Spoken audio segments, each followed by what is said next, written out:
that you always have in your life is your God. Can I say that for you one more time? The one thing that you always have in your life is your God. Let's listen to how David put it over in Psalm 139. Psalm 139, looking at verses 8, 9, and 10.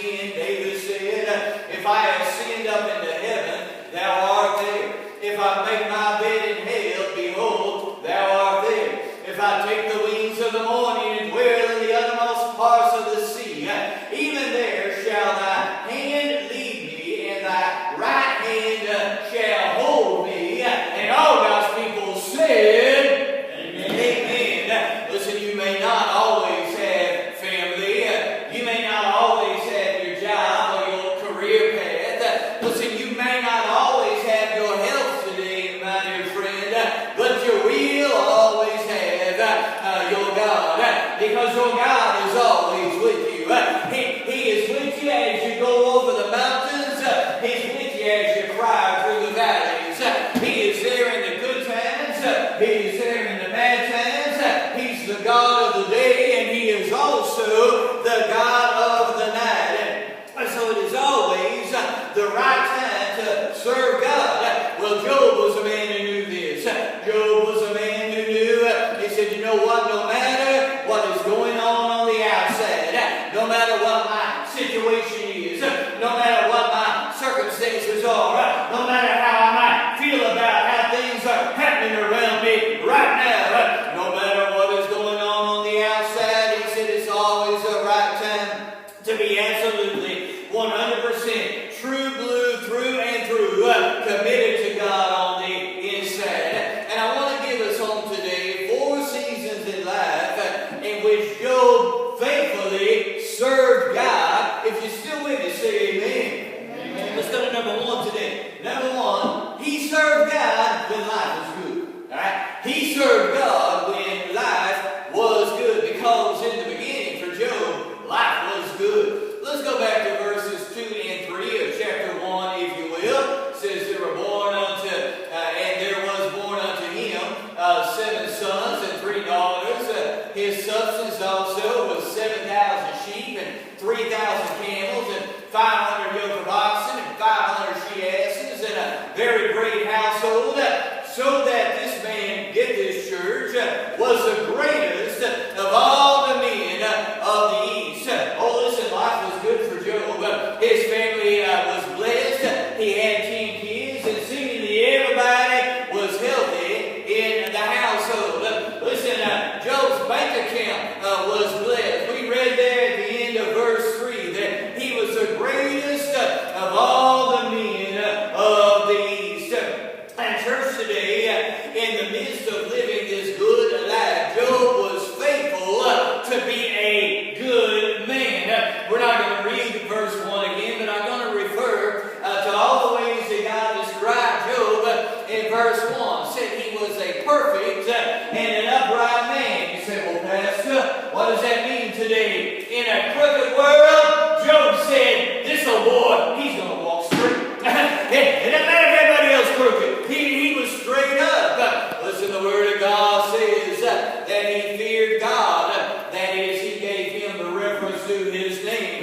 Job said, I might be mighty and I might be blessed, but I'm only mighty blessed because God is a good God who has shown down His favor upon my life. He said he eschewed, and that word we don't use it today, but it means hated. He ran away from. He eschewed, hated, ran away from evil. He said, if evil's coming from the north,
lifestyle.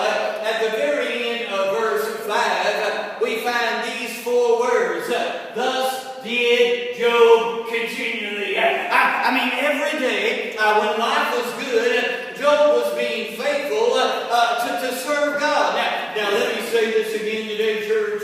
I gave you this as one of my points last week, and let me say it again. God is a blesser.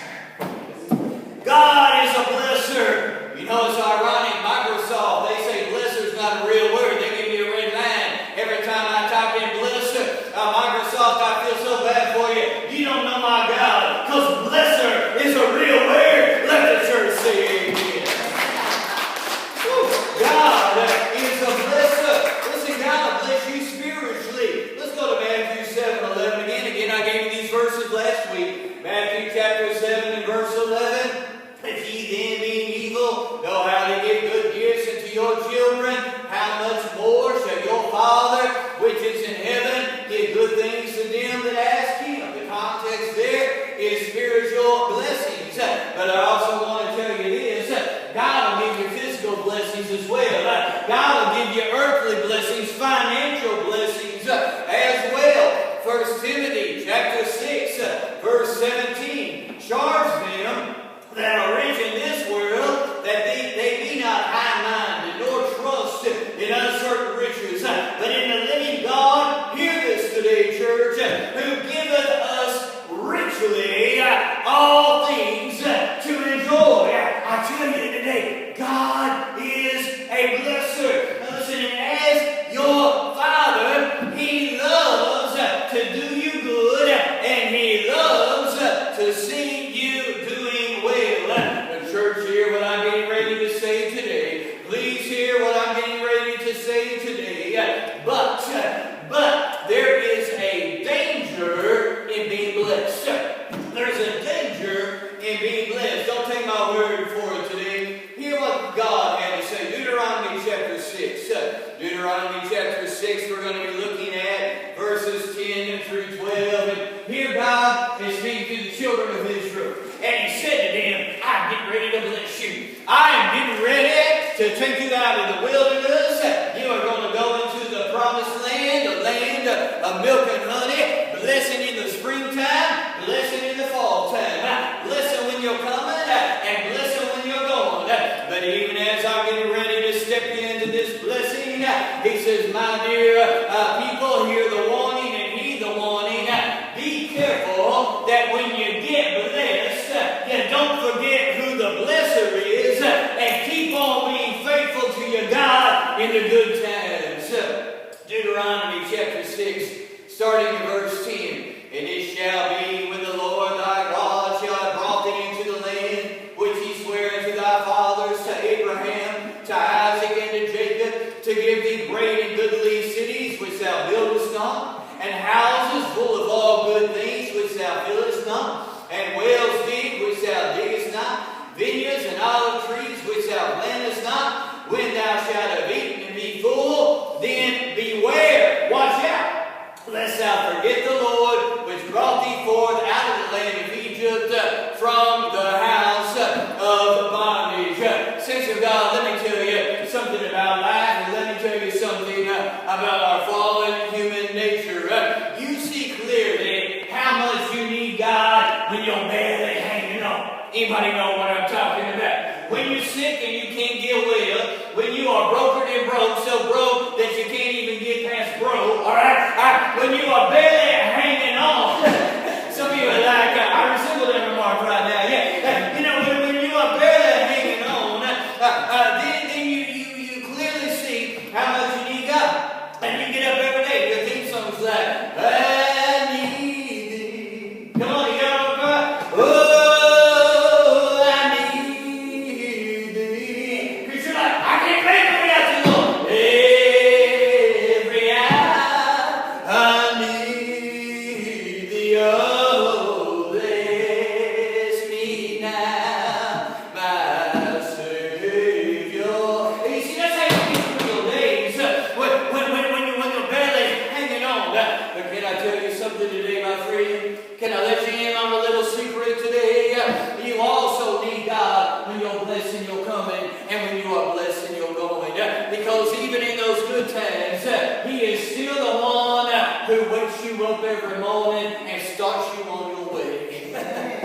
want you to think about this in your own life. Think about this today in your own life today, my friend. And when you feel the need to reach out to me, as your pastor, folk reach out to me when the body's sick. Yeah. Folk reach out to me when their kids are in trouble. Folk reach out to me when they've lost their job. They're like, Pastor, I need to get with you. Man, Pastor, I need to talk to you. I need to get with you because I got this going on. I mean, things ain't good right now. Things ain't good. And I gotta make sure that I do this thing right. I can't mess up right now. I gotta be doing this thing right and be right with God. Saints, it's I guess a sad admission for all of us today, but never have I had a church member in all the years I've been pastor come up to me and say, you know what, Pastor, I feel better than I have in years, and my kids are doing good, and I just got a promotion to work, so Pastor, I need to talk to you because I got to make sure I do this thing right. Can I tell you something today, my friend? When you're sick in body, when your kids are a mess, when you're broker than broke, when everything is not going right in your life, when you lost your job, when you're barely hanging on, yeah, you got to make sure you do things right. But I want to tell you, when you've landed that job, when your kids are on the honor roll, when they're rising up and calling you blessed, when you have more than you used to have, when you feel good, when you're blessed that way, you got to make sure you do it right then too, because God is still God, and God got you where you are.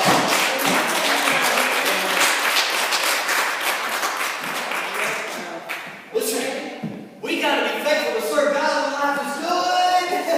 And I testify to you today, church, on my shame, I do a lot more trust in God when I got $1 in the bank than when I got 1,000 in the bank. I speak today, church, to my shame. I do a lot more talking to God when I'm sick than when I'm healthy. May God help us all to serve God faithfully when life is good. Listen to me today, please, my dear friend. Don't relegate God to just being your fireman and your paramedic in times of crisis, but let Him be a friend, a sticker closer than a brother every day, all the way. When life is good, it's the right time to serve God. If you're still doing that, say amen.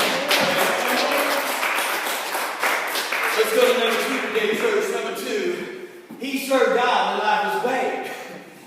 He served God when life was bad, because into Job's good life came that one faithful day. Verse 13 of chapter 1 begins with these words, and there was a day. And there was a day. And literally, in one literal day, nearly everything good in Job's life was taken away. You find that in verses 13 through 19 of chapter 1. All of his livestock taken away, which was also his livelihood. Many of his servants along with that. And then after all the camels are gone, all the sheep are gone, every head of livestock anywhere is gone. Not one, not 2, not even 8, not even 9. The church, all 10 of his kids in one fell swoop. They're gone. They are no more. And I want you to hear what I'm getting ready to say today, church. At that point, Job had a decision to make. He had served God when life was good, but would he serve God when life was bad? Well, let's notice what he decided. Go down to verse 20 of Job chapter 1, if you will. At the end of all this, it says, then Job arose and rent his mantle and shaved his head and fell down upon the ground and did what? And worshipped. And worshipped.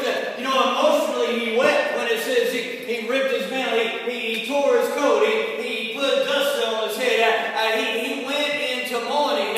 Emotionally he wept, but spiritually he worshipped. And saints, I want us to hear his testimony. Verse 21, and said, naked came I out of my mother's womb, and naked shall I return thither.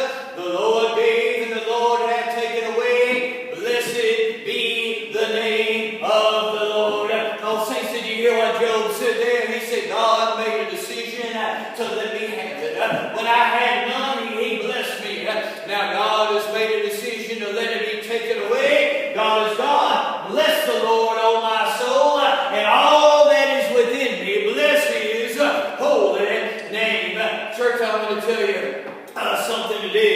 I've seen a lot of folk come into the church over the years, and I've seen a lot of folk leave out. I've seen folk come into the church that it was a miracle of God beyond a miracle of God that they ever walked through the doors the first time. Folk that I had given up on ever coming into the church. I've seen God bring those folk into the church. But can I tell you on the other side of that, I've also seen folk leave out of the church that I never dreamed would leave out of the church. I've seen folk that maybe they've been active in church for years. They've been a Sunday school teacher. They've been a deacon. They've been a minister. Listen, I've got pastor friends, former pastor friends that are still friends, but they're not pastors anymore. They walked away from all of it. And it happens when life gets hard. You know, when a spouse walks out on them, and so they just throw up their hands and they walk out on God. They lose their job, or they lose their house, or they lose their job, and then because of that, they lose their house, and they just look around and say, that's not how it's supposed to work. And so they lose their faith. Let me try to say some things real quickly about this. Because like I said, I got to move today. I kept editing this message down. So let me try to hit some things real quickly about all this. Number one, when other people do wrong things, it's not right to blame God. It's not right to blame God. Listen, when that spouse doesn't keep his vow or her vow, that's not God. Listen, when a child makes a decision to go into drugs, to go into gangs, and ends up in prison or in the ground, listen, that's not God. Let me also say that when things are bad, you never know what God is going to do next week, next month, or next year. You never go ahead and give God some praise. As long as the blood is still running warm in your veins, you don't know how God is going to turn it around in your life. Let's go to the book of Isaiah today, chapter 55, verses 8 and 9. God said, for my thoughts are not your thoughts, neither are your ways my ways, saith the Lord. For as the heavens are higher than the earth, so are my ways higher than your ways, and my thoughts than your thoughts. Let God be God, and you keep trusting God, and God will keep working, and God will work it out. Then I want to say number 3 today on this, my friend. Number 3, if you leave God in the bad times, you are abandoning the only one who can bring you back around to the good times.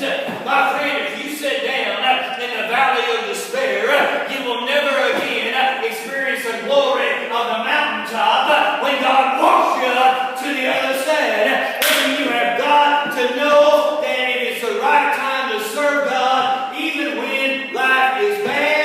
When life is bad, when life is bad, when life is how you did not plan it, when life is bad, it's the right time to serve God. If you're still with me, say amen. Let's go to number 3 today. Number 3. He served God when there was no encouragement. When there was no encouragement. Now, we picked up the text in Job chapter 2 and verse 9. But to get the full brunt of what's going on there in Job chapter 2, you have to look at the context of what was going on before that. And Satan has struck a blow to Job's body. In chapter 1, he took away all of his livestock, all of his livelihood, a lot of his servants, all of his kids. But still Job is being true, blue, faithful to God. And so Satan said, you know what? I know what I'll do. I'll take his health. And when he's sitting there and he's hurting every day and he's sick and he thinks that he can't get well, he'll turn his back on God. I'll get this old boy yet. And so in verse 8, we find Job with boils from head to toe. It says, and he took him a potsherd to scrape himself withal, and he sat down among the ashes. What a pitiful sight, church. What a pitiful sight. He's wearing sackcloth. He's sitting in ashes. He's got a broken piece of pottery, and he's scraping at the boils on his body, trying to get a last try to get some relief. What a pitiful But still Job's being true. Still Job's being faithful. Still Job is saying, I may not know what's going on, but I know God's God. And I ain't leaving God. He done brought me too far to leave me. I ain't leaving God now. And then in verse 9. Yes, amen, praise God. Then in verse 9, then said his wife unto him, Dost thou still retain thine integrity? Curse God and die. No encouragement. No encouragement. So here was his wife waging war against his faith in his own home. Yet still Job marched on in verse 10. He looked at her and he said, Stop talking crazy, lady. Stop talking crazy. You don't talk crazy about God like that. God ain't never done me nothing but good. God is good. God's got a plan. I may not see it. I may not know it. But God is God. I can't leave God. What are you talking about? And then there were his friends. Verse 11. It says 3 of his friends heard that he was in a bad time. And so they decided to come and help him out. Now to get what his friends said, you have got to read the entire book of Job. And we obviously cannot do that today. I encourage you to do it sometime, but we cannot do it today. But God is a good God, and He gives you the cliff notes. All right? In Job chapter 42 and verse 7, God gives you the cliff notes of what went on with these friends. Let's read Job 42 verse 7. And it was so that after the Lord had spoken these words unto Job, the Lord said to Eliphaz the Temanite, My wrath is kindled against thee, and against thy 2 friends, for ye have not spoken of me the thing that is right, as my servant Job hath. Let me, in a nutshell, tell you what the friends did. They all came first of all, and they just sat around and they stared at Job for a week without saying anything. I've got my own opinion on that, but we'll let that go for now. Right? And then after that, they opened up their mouth and they started speaking lies. They started accusing Job. They started saying, yeah, you seem good on the outside. I do something wrong on the inside. You got dark secrets, boy. And we want to hear it. We are your helpers. We are your counselors. We only ask these things because we care, so we can pray for you and go to Facebook and tell the whole world what is going on in the lives. And again, some of God's people are saying, yeah, let's know what's going on here. Come on, Job, let us know. We're only here to help you, Job. Listen, and they told all kinds of lies on God and made all kinds of accusations against Job. And so here we are. With all this going on, and still Job marched on. Even with a wife waging war against his faith, even with Job's friends wagging their tongues about his situation, yet still Job marched on. My friends, can I tell you something today? You've got to get to the point where you know you are going to serve God, whether or not others applaud you or whether or not they are appalled by you. Listen, you got to get to the point that as long as I got King Jesus, I don't need nobody else. It may be good to have others, but as long as I got King Jesus, me and Jesus, we're going to keep right on marching down this road. We're going to keep right on walking. We're going to keep right on working. I'm going to take his hand and keep it in mind, and we're going to keep on keeping on going on until I get on home. Listen. Is it easier when a spouse is in our lives than an albatross? Yes, it is. Is it easier when you got folk around you building you up instead of beating you down? Yes, it is.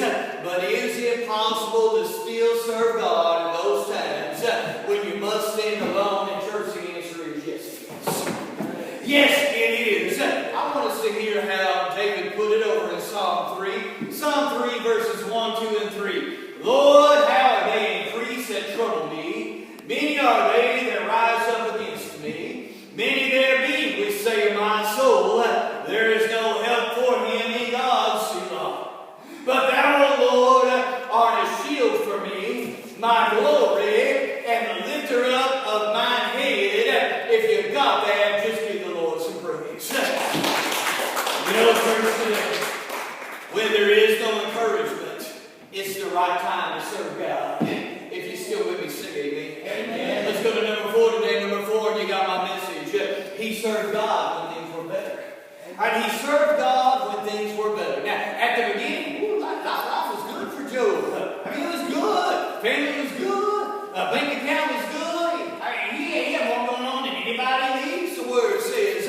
At the beginning, life was good for Job, but at the end, it was even better. Let's go to Job 42. We're going to look at verse 12. It says, so the Lord blessed the latter end of Job more than his beginning. And then God goes on after that to explain how Job got twice as much as what he had before.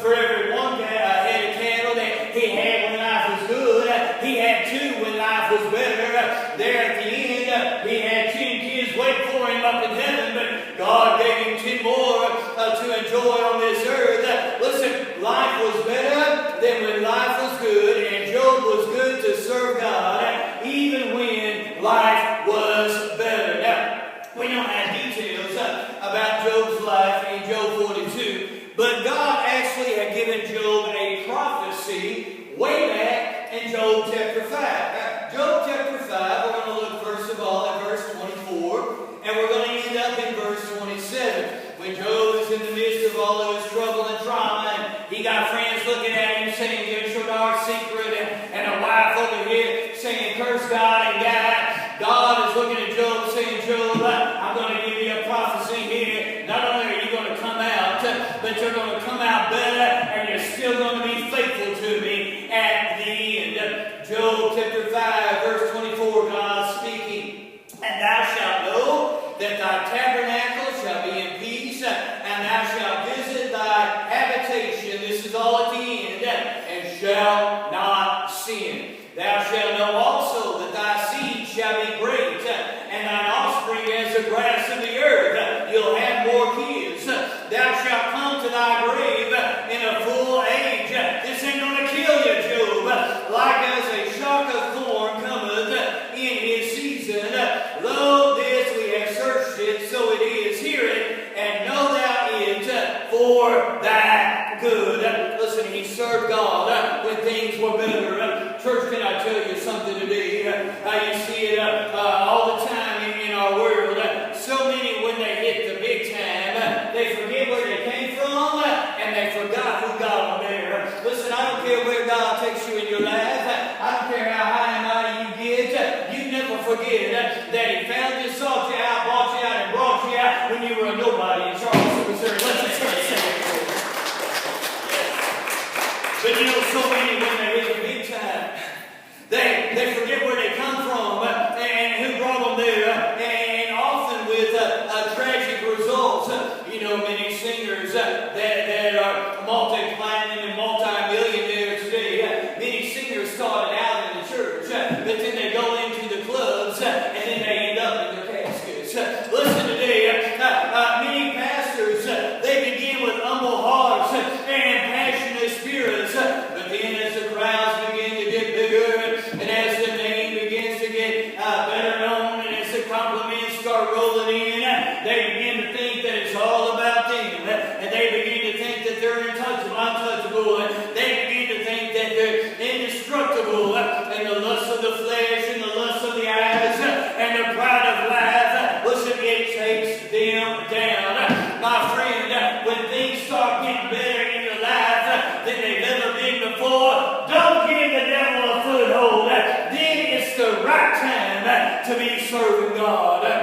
You know, I pray to God that in my life, if the day should ever come, that I'm preaching to thousands versus tens, that it will be just as real and just as raw as it is now. That never would I get behind the pulpit and without saying, God, use me, God, take me, God, inspire me, do something through me. You know, church, I pray to God that in my life, if the day should ever come, that God would make me a millionaire. I'd still be thrilled to give God the first fruits, even though, praise God, there'd be a lot more zeros behind it than what it is now. And listen, church, I pray to God for you.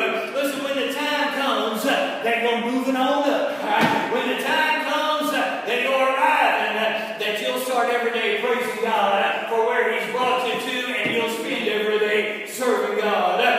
Listen, I pray that when you're moving on up, that you'll not leave God where He brought you from, but that you will make His will that way that you take until your final step. Listen, when things are better, it's the right time to serve God. And so, my friend, today I land this plane by saying this: in your life, wherever you are in your life right now, in your life, it's the right time to serve God. It's the right time to serve God. No matter what's going on the outside, it's the right time that you are absolutely 100% true blue through and through, committed to God on the inside. That you have made a decision even now ahead of time. That it doesn't matter what the devil brings. It doesn't matter what God brings. It doesn't matter the circumstances. It doesn't matter the situation. It doesn't matter what other folk are doing. That you're not sitting down and you're not turning around, but that you will serve God, who has always got you there as long as He has got you here. You know, saints of God, I can't prove it from the Scripture, so this is my hunch today, if you will. This is my hunch. But my hunch is Job didn't have to suddenly figure out what he was going to do there in Job chapter 1. But everybody's coming up saying, Job, you're losing everything. I don't think he was sitting there saying, wow, how am I going to deal with God now? How am I going to respond to God now? I think Job had already figured it out and settled it ahead of time. In my life, God is God, and no matter what comes, I'm going to walk with God, and God is going to walk with me, and that's the way it is. Period. Amen. Praise the Lord. Hallelujah. Settled. And my friend, today, I pray to God that you are that settled with how you are going to be faithful to your God, who is always faithful to you in your life today. I want us all to stand. I want us all to stand.